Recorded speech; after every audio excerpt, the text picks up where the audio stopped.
명태균 씨를 처음 배신한 사람이 누굴까요? 이준석이죠. 7불사 홍매화 사건 이후에 창원 산단을 파봐라 라면서 명태균 씨의 돈거래 정황에 대해서 팁을 줬고, 지금까지 명태균 씨의 폭로에서 본인 살고자 하는 정황들이 많이 포착되고 있는 상황.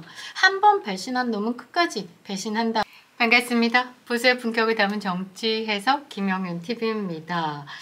지금 명태균 씨가 김소연 변호사를 해촉한 부분에 대해서 김소연 변호사는 사임계를 냈고요.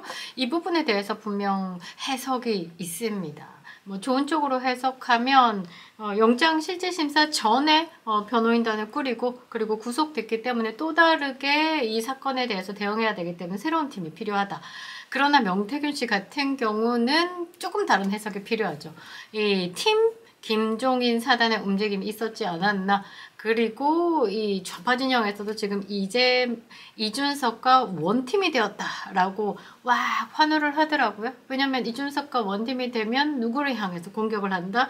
윤석열 대통령을 공격을 하기 때문에 이제 좌파 진영에서는 팀 이준석, 원팀 이준석에 대해서 환호를 보내더라고요. 이 부분에 대한 해석이 조금 필요할 것 같습니다. 제가 생각할 때는 명태균 씨의 판단 미스가 아닌가 싶습니다. 원래 훈수를 잘 두던 사람이 실제로 본인이 게임에 참여했을 때는 그렇게 승이 좋지는 않죠. 장고 끝에 악수를 둔다는 말이 있습니다. 오늘 이 부분에 대한 이야기를 좀 해볼 생각인데요. 이준석이 원팀이 되었다라고 판단을 했는지 또 다른 방향으로 공격을 하고 있습니다. 말도 안 되는 공격을 하고 있는데 이게 얼마나 논리가 부족한지에 대해서 깨부수도록 하겠습니다. 구독과 좋아요 버튼 꼭 눌러주시고요. 끝까지 시청 부탁드리겠습니다. 굉장히 큰 힘이 되고 있습니다. 자, 검찰이 어제 오늘 연 이틀 동안 이 명태균 씨에 대해서 집중 조사를 하고 있습니다. 창원 제2 국가산업단지 기획과 선정 과정에 명태균 씨의 개입에 대해서도 조사를 하고 있고요. 김영선 전 의원에 대해서 세비를 절반 받았다라는 부분에 대해서도 집중적으로 조사를 하고 있습니다. 정치자금법 위반에 관련돼서. 그러면서 실소유주다라고 하는 그 미래한국연구소도 압수수색을 했고요. 여론조사 업체에 관해서도 지금 이제 의혹들을 파헤치기 위해서 부단히 움직이고 있습니다. 그러니까 공천 개입, 공천 장사를 했다라는 것에 대해서 확인을 얻기 위해서 찾아보고 있는 거죠. 지금 검찰이 돈 흐름을 파악하면서 이 사건의 실체를 파헤치겠다라는 부분에 대해서 그 물길이 윤석열 대통령 부부 공천 개입이다라고 말하기에는 굉장히 억울하다라는 게 이제 서서히 이제 실체가 드러나니까 이제 좌파 진영에서는 명태균으로 사건을 끝내기 위해서 지금 노력하고 있다. 돈 문제로 끌고 가서 사건을 덮으려고 하고 있다라고 하는데 그게 핵심입니다. 일단 공천 개입이다라고 하는 부분을 소스로 사용했을 수도 있죠. 그래서 공천에 관련된 이제 가오 잡는 상황에서 부정이 일어났다라는 것. 이제 그 상황에서 윤석열 대통령과 김건희 여사가 명태균 씨와의 접촉했던 접점은 있으나 어떤 것도 드러나지 않는 것. 왜냐? 명태균 씨의 입으로 전해진 상황이기 때문에 이렇게 명태균 씨의 의혹들은 진실이 드러날 것으로 보입니다. 왜냐면 김영선 전 의원 사무실에서 쓰던 하드를 지금 검찰이 들여다보고 있고 아마 강혜경 씨가 김영선 전 의원의 사무실에서 다 가져갔다는 그 컴퓨터 하드 디스크가 제출이 되면 또 그 상황에 대해서 이제 펼쳐질 거고. 그런데 이 상황에서 조금 두려워하는 사람은 이준석일 겁니다. 왜냐? 이준석이 공천에 관련돼서 꽤나 깊숙하다라는 것. 그래서 이준석이 지금 연일 용산을 향해서 나 검찰 조사 받지 않도록 해줘. 그러면서 이제 명태균 씨처럼 흑화되고 있죠.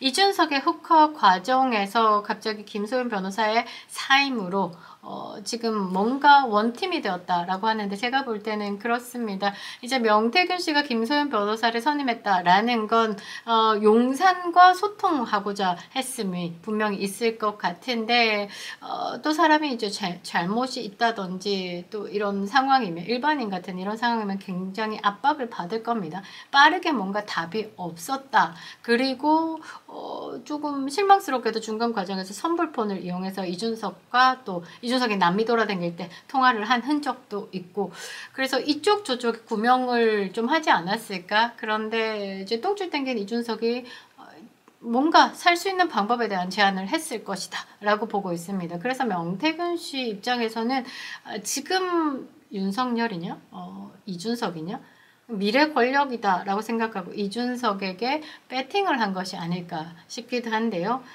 오판이다 라는 것이죠. 이준석이 결코 이 부분에 대해서 벗어날 수 없는 거는요, 그때 당시에 당대표였기 때문입니다.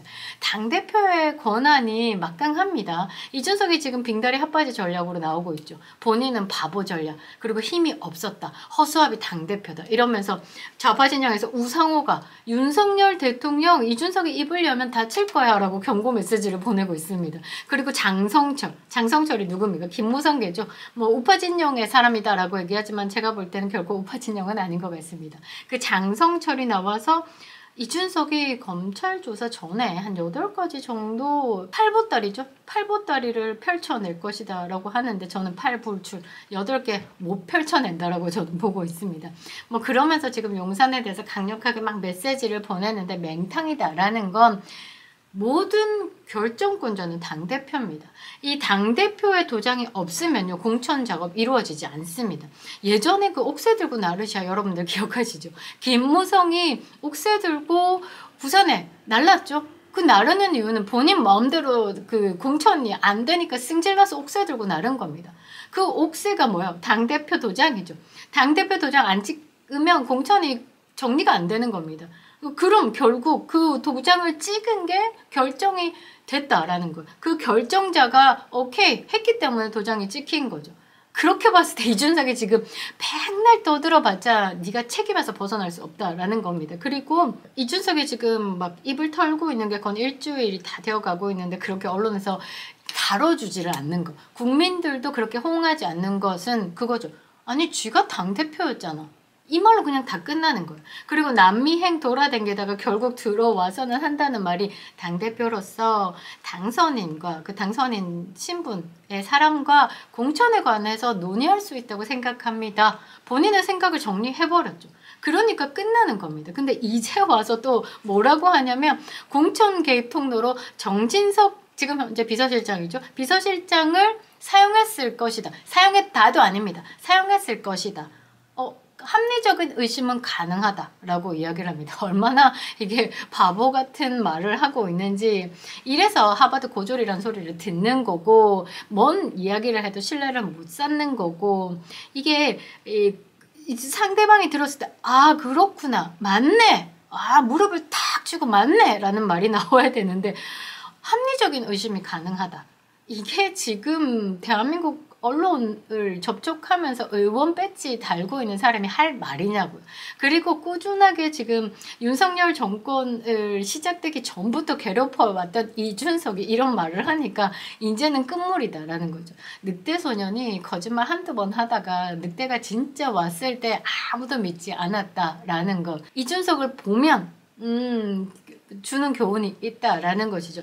자, 자꾸 정진석이 왜 튀어나와? 라고 하는데, 그때 2022년에 재보궐선거와 함께 전국 동시 지방선거가 열렸습니다. 그래서 공관위원장이 달라요.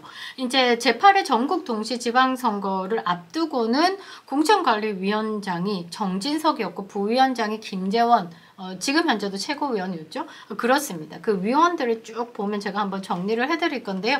이 부분을 가지고 이준석이 걸고 넘어지는 거죠. 아, 그때 약간 정진석이 이상하게 생각되는 부분이 있어 라고 인터뷰를 합니다. 내용을 한번 보면요. 2022년 지방선거 당시에 공천관리위원장이었던 정진석이 공천에 개입했을 가능성, 합리적인 의심이 든다. 그거 가능하다. 처음부터 이상한 게 있었다. 라면서 입을 엽니다. 예를 들어서 원래 지방선거 공천관리위원회를 꾸리면 사무총장하고 전략부총장하고 조직부총장은 당연직으로 원래 들어가야 되는데 그때 이제 이준석이 당대표일 때 꽂아놨던 전략부총장, 조직부총장, 사무총장을 정진석이 공관위에서 좀 빼달라고 했다. 그렇게 이야기를 하는데, 자, 한번 보겠습니다. 이준석이 꽂아놨다라고 하는 사무총장의 한기호 의원, 지금 현재 22대 국회에도 있습니다. 그리고 전략기획부총장 성일종 의원, 조직부총장 김석희 의원, 이 세 사람을 이준석이 그 주요 업무에 이제 꽂았죠. 이 세 사람을 좀 뽑아달라라고 이야기를 하는 게 사실 의심스러운 구역이다라고 얘기하면서 뭔가 이제 윤석열 부부의 오더를 받고 지방선거에 개입을 하고 싶은데 내가 꽂아놨던 이 세 사람 때문에 흔적을 남기기 싫어서 이 사람들을 빼달라고 한 거 아니냐. 굉장히 이례적이었다. 그래가지고 그때도 논란이 있었는데 이게 내가 정확하게 기억은 안 나는데 그때 세 명은 들어가지 못했다.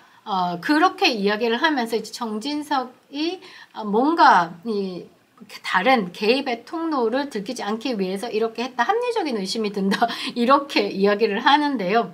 그래서 기자가 이렇게 묻습니다. 그러니까 윤석열 대통령과 김건희 여사의 지방선거 공천 개입 통로 중 하나가 정진석 의원이었을 가능성이 있냐라고 물으니까 가능성 같은 건 얘기하면 안 된대요.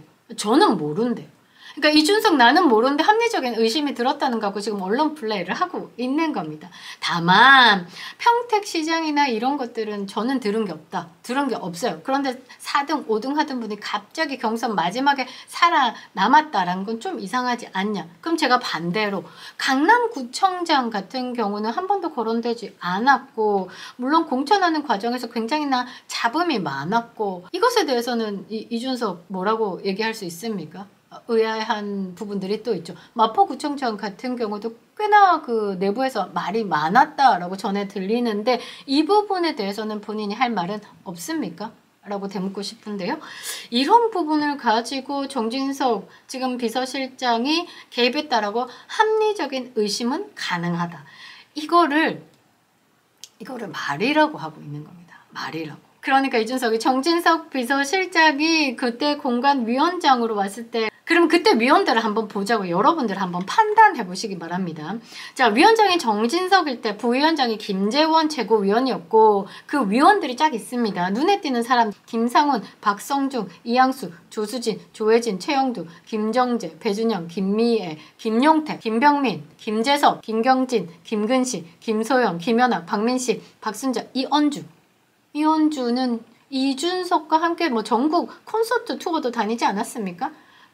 그리고 정미경도 이준석과 꽤나 친분이 있다라고 하죠. 마지막 하이라이트입니다. 하태경 의원도 이 공관위원 중에 한 사람입니다. 정진석 위원장이 이준석이 알까봐 이준석이 꽂아놓던 이 세 사람을 뽑았다라고 하면 하태경 빠졌어야죠. 그리고 정미경 의원도 빠졌어야죠. 정미경 의원 하면 뭐 이준석의 엄마다 할 정도로 친분이 있죠. 이원주 같은 경우는 전국 투어를 같이 한 사람.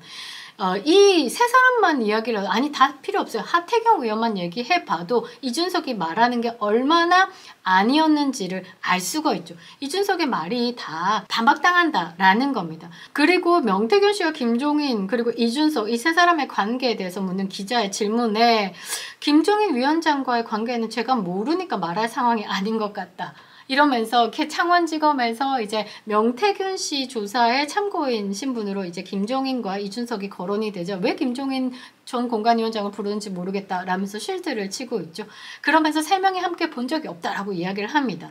그러니까 명태균 씨가 같이 본 적이 있다라고 말했고 지금 떠도는 사진 중에서 명태균 씨가 김종인 공관위원장과 찍은 사진이 제주도에서 찍은 사진 그 사진이 어떤 내용인지에 대해서 막 썰들이 펼쳐지고 있습니다. 그랬더니 갑자기 말을 바꿉니다. 설혜원에 갔을 때 한번 본 적이 있다. 2021년 8월 16일 날 김종인 부부가 설혜원에 갔고 그때 지가 보러 갈 때 명태균 씨의 차를 타고 갔다. 그냥 차를 얻어 타고 간 거잖아요.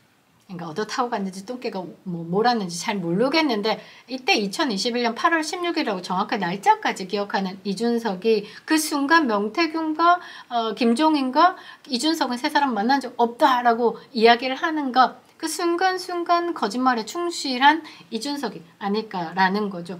자, 이준석 이준석은 지금 그냥 언론을 가지고 자꾸 이야기를 하는데 2022년 6월 그 이후부터 모든 통화는 이제 구글 드라이브에 백업이 되어 있다라고 이야기를 합니다. 그리고 이준석 꼬라지상 카카오톡 메시지, 문자 다 있다라는 거죠. 빠르게 검찰은 이준석의 구글 드라이브 압수수색을 해봐야 할 것 같습니다. 그리고 명태균 씨를 처음 배신한 사람이 누굴까요? 이준석이죠. 7불사 홍매화 사건 이후에 창원 산단을 파봐라 라면서 명태균 씨의 돈거래 정황에 대해서 팁을 줬고, 지금까지 명태균 씨의 폭로에서 본인 살고자 하는 정황들이 많이 포착되고 있는 상황. 한 번 배신한 놈은 끝까지 배신한다. 이준석은 3자 입장에서 평가하듯 언론과 지금 접촉을 해서 폭로전을 이어가고 있지만, 지금 이 상황을 가만히 지켜보면요, 이준석이 숨기고 싶어 하는 것이 더 크다는 게 느껴지실 겁니다. 검찰 소환 조사가 필요하고요. 피의자 전환으로 집중적으로 조사가 들어가야 될 것 같습니다. 김영현 TV였습니다.